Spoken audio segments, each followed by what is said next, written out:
Peep game, you know what it is. It's SKYZOO, Skies Who, live up the borough. And you are now watching Gully TV. You know how they getting it in, man, one time. Boy, Joel Ortiz, and I want y'all to keep it locked right here because y'all watching the real Gully TV. It's official. This ain't no phony business right here. This is Gully TV. You keep it right here. You're tuning to me, you watching Gully TV. We deep in the heart of Los Angeles, fucking with the hip-hop underground. It's very active. I got a dose. I seen it up close. What's the name of the venue we at tonight? We at the Kass on Pico Boulevard in the Crenshaw area. Okay, go ahead and introduce yourself, mommy. Okay. Yeah, I'll go by the name of Mr. Motherfucker CR. Mr. CR. MISTER CR. Right. Give me something about your background in regards to music and how you made your way to Gully TV. All right, as far as LA, back in the early 90s, it was a club called the Good Life Cafe, which basically... I heard about it, I seen the documentary. Oh, yeah. You was a part of that? Yeah, well, yeah, I was on there, but I know Ava DuVernay. She was used to rap back in the day. Okay. You know what I mean?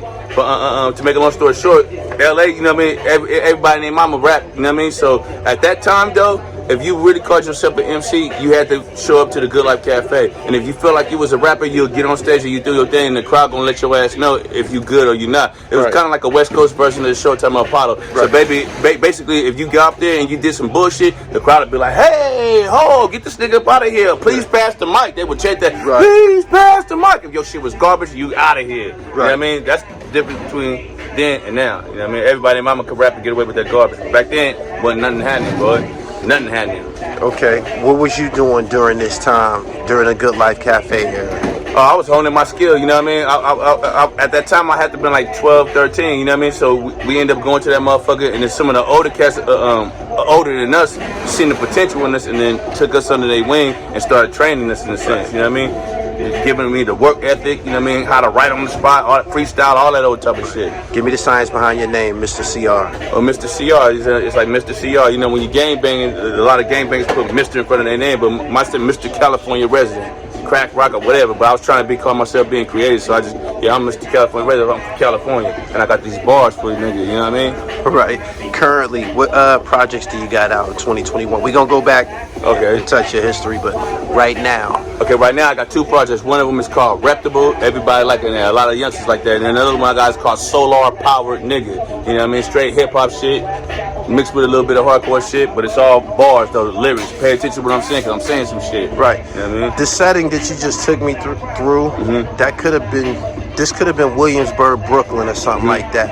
How was y'all able to develop your own little pocket when y'all was staying close to hip hop as opposed to being projected as, you know, West Coast gang members and shit like that? Okay, now look, see, the Good Life Cafe had a lot to do with that, you know what I mean? Because to the West Coast, you know, everybody knows it's for gang banging, but it was still certain people that fuck with lyricism and shit like that, you know, the East Coast counterparts or whatever. Right. So the Good Life Cafe was the mecca of that in Los Angeles, you know what I mean? It was gang bangs with braids and penalties and all that type of shit, but they wanted to be different than Ice Cube and all them type of dudes, you know what I mean? Right. And that's what Ice Cube inspired me to rap, but when I went to the Good Life, it taught me how to say it differently than everybody else, you know what I mean? So that's how the term underground hip hop came from the niggas I was hanging with at the Good Life Cafe, with some greats like Freestyle Fellowship, Hip Hop Clan, and a few other cats that a lot of people might not know about. Yeah, I was gonna ask you, who were some of the standout MCs from the Hip Hop Cafe that went on to? Yeah. Oh yeah, you had Freestyle Fellowship. You had Jurassic 5. You had Volume 10. He was known for a song called "Pistol Grip Pump in My Lap" at all times. And then you had a lot of other MCs that's known that passed through there too. Snoop Dogg, Corrupt, all of them. These is niggas. They known throughout the world as who they are, but they was once upon a time niggas that just stand in the circle with you and feel like, nigga, I'll serve you. Right. But then they, they graduated to that. But all that's the Good Life. That's the mecca of all that. Okay. The approach that you took, what I know you for, bars, and you seem to have a lot of affiliations with East Coast MCs. How did you go about developing that? Well, I looked at it like this. I'm like, well, you know what I mean? The East Coast, that's where hip hop started at, right? So, you know, man, being from the West Coast, I was influenced by a lot of East Coast cats too. But my main thing as an MC, I'm like, I want to be respected by the niggas from the place that hip hop started that created it. Yeah, so that's been my whole drive the whole time. You know what I mean? Trying to figure out a way how the streets out here can like that shit, but how the niggas from out there can respect this shit. Right. You know what I mean? All right, when I first encountered you, my perception of you was like you was like a MC on Instagram that was on the rise, but then I looked into your body of work, and you've been working for a minute. Yeah. Tell me something about what year you started up to now. Okay, well, see, I'm up age right now. I've been doing this shit since like elementary school. You know what I mean? I fell in love with this shit. Out here, it was a station called KDAY. You know what I mean? We was fucking around. I had the little radio, and I turned the dial all the way on AM all the way to the right at the end. And then I'm hearing somebody say, "A bitch is a bitch. Huh? For calling rich. I talked to it in the exact same pitch. Now the title bitch." That was Ice Cube. You know what I mean? Right. So that's what turned me on to hip hop. But then when I went to the Good Life, right, that's what turned me on to that lyricism shit. Right. When you was at the Good Life, who was the standout MC? Who was that guy? Who was y'all hoes? There was a few of them, but the main ones was like niggas like Micah 9, AC Alone, you know what I mean? LA Cool, you know what I mean? Like Abstract Rule, right. You know, dudes like that, you know what I mean? After that, did any of them experience any mainstream recognition? Well, Volume 10, he got a record deal. He was known for that pistol grip pump in my lap at all the time. He was a guy named Mosquito. He had a song called "I Wish I Was a Little Bit Taller." I wish I was a baller. Right. I wish I knew the girl that was good. There was another guy named Ahmad. Back in the days, if I was young, I didn't kid anymore. You know what I mean? And there was a lot of fools that passed through. They wasn't really Good Life regulars, but they passed through there. Like dudes like Rass, Kass, Exhibit, Corrupt, Snoop them passed through there. Like, you know what I mean? A lot of everybody on the West Coast in hip hop, all the way from the bottom, like us, all the way to the top and everything in between, everything connected. Right. Some like the 60 degrees of separation, but everybody connected some type of way. Social media made it where MCs could connect from New York to California. How was you able to develop your contacts? Because I see you, mingling with a few people and shit. Yeah, well, see, I use social media to my advantage because I try to gain respect of the thug. I'm a thug, not like that. Fuck, I don't like that term. Right. But I like to. I try to cater to like the real niggas, like a nigga like Gully TV or niggas like Mobb Deep or niggas I grew up listening to. Them is the niggas I respected. Niggas that was in the lyrics, but niggas that'll beat your motherfucking ass. But they ain't tripping on no bullshit. Right. They just, we ain't running, we ain't starting no shit, but we ain't running from this shit. And I just read people very well, and that's the type of niggas I try to connect to. Since you've been making your connections, have you had the pleasure of doing any music with anybody? Well, I did something with Rass, Kass. I've done Snoop Dogg and shared my shit. I've done a lot of shit with a couple of songs with Twin Gambino from the infamous Mob. You know what I mean? And then I'm starting to develop a lot of good relationships, and that's why I'm sitting right here in front of. I was just watching Gully TV. We like, damn, we need to link up with that nigga. Now we sitting out here watching, fucking with the nigga. What's the name of that work you did with Rass, Kass? It was a song called the Project Blow All Stars. And then now the Project Blow is a hip hop club that transpired after the Good Life shut down. The Project Blow started. Okay. So all the heavyweights from that particular crew is on this particular track that I added Rass Kass onto, and he ain't even charged me for the. So after the Good Life, the next thing was Project Blow. Yeah, that was hardcore. Who was the shit at Project Blow? Oh man, it's the same type of dudes, as well as a nigga named Otherwise Nasib. But people don't know about this dude. Otherwise was the guy that served Eminem at the Rap Olympics. It was like a 6-man team. It was niggas from the West Coast, like dudes like LA Cool, Otherwise, Emperor, and a few other, and AC Alone, Riddler from CBE, and then they was going against Thurston Howe, motherfucking Eminem, and I forgot Juice, some dude named Juice, and a couple other cats. I heard 6-man crew. About Juice. So they was going back and forth. The homies was out here serving off the top of the head, but then my nigga Otherwise smashed Eminem. Right. But Eminem got the deal. That's when he had that tape going around with that crazy Maniac spray paint on it, can on that thing. You know what made me really take notice of West Coast MCs that was really spitting bars? There was this movement called Team Backpack. Yeah. Remember that? Yeah. Asad Ill was on there.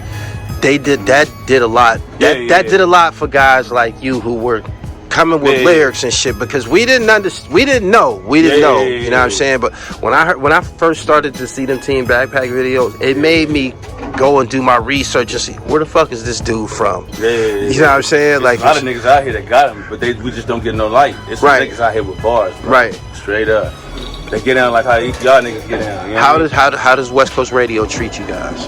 They don't really. It's kind of like, it's still Hollywood. You know what I mean? So they don't fuck with anything that's not signed. They out here, they only fuck with what's the industry pushing. Right. So you having difficulties being recognized by platforms like Shade 45 and shit like that? Because they be playing niggas that ain't on something. Yeah, now see, I've been on certain shows, and because they got a conglomerate of different shows that be on that channel. So I've been on certain shows on that shit, and then the Rappers Out of Control. I've been on fuck with that. Matter of fact, DJ Premier spent the cut that I'm on with the homie. He was just here. They from West Coast Crazy. My nigga Stroll, me, and my nigga LA Cool. DJ Premier spent that. No doubt. On his shit. Talk that shit. Yeah, on Rappers Out of Control. You got somebody with you tonight. You explaining to me that this gentleman right here is this my nigga right here. Next up out here. My nigga right here. Man, I be on this nigga bumper, man. I mean, he 10 years younger than, but this the homie. He the next to blow. My nigga God of Reef, man. Yeah, I go by God of Reef, you know. I got the custom shirt. I got my merch already in motion.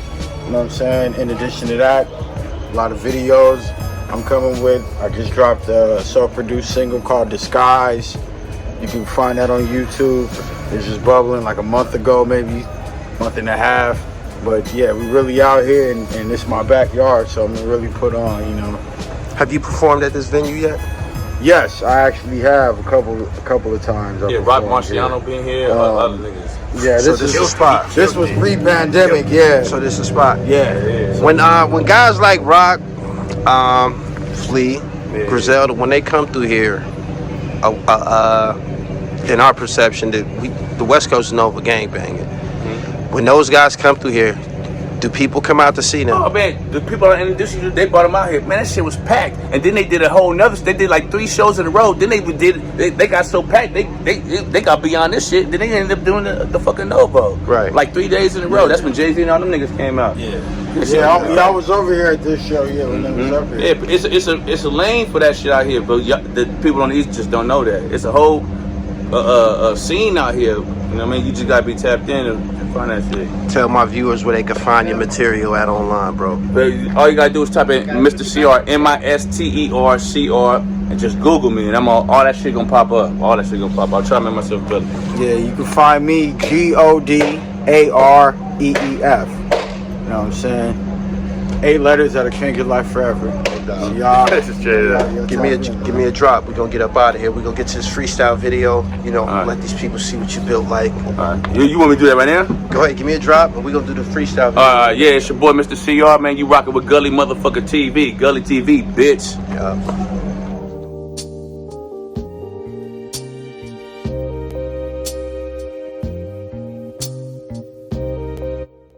A victim of circumstance, a general, no custard, no last stand. Just a descendant of the original man, Shaka Zulu, Shakur Matulu. If aggressed upon, what would you do? Maybe practice voodoo before prayer, perform voodoo. What they plan to do to black people who knew? Treated worse than Jews before they migrated to Israel. Diaspora, simply horror, fine living conditions. Forced to eat the foulest of swine, no fish and no chicken. The psychological effects from back then exist to this day, which is the reason why my daughter's mother acts this way. I hate bringing up the same shit, but we on a sinking ship.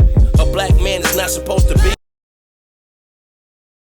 my baby mama and the police. Fuck the hood you from and every bitch nigga that bang your street. Looked up to John Gotti, give a fuck about nobody. Fuck around and get slapped in the face like B. Jork did the paparazzi in Bangkok. Said he was gonna serve me, but I think not. The only L I took was cause it was by my homies I got. But if you try me, nigga, you get shot. Blow your brains all over the trash bin. The closed casket at the funeral, but nobody recognize him. Chance of survival is slim. Go to their school and spit on his kids. It was some foul shit you did, that's why I kicked him in the ribs.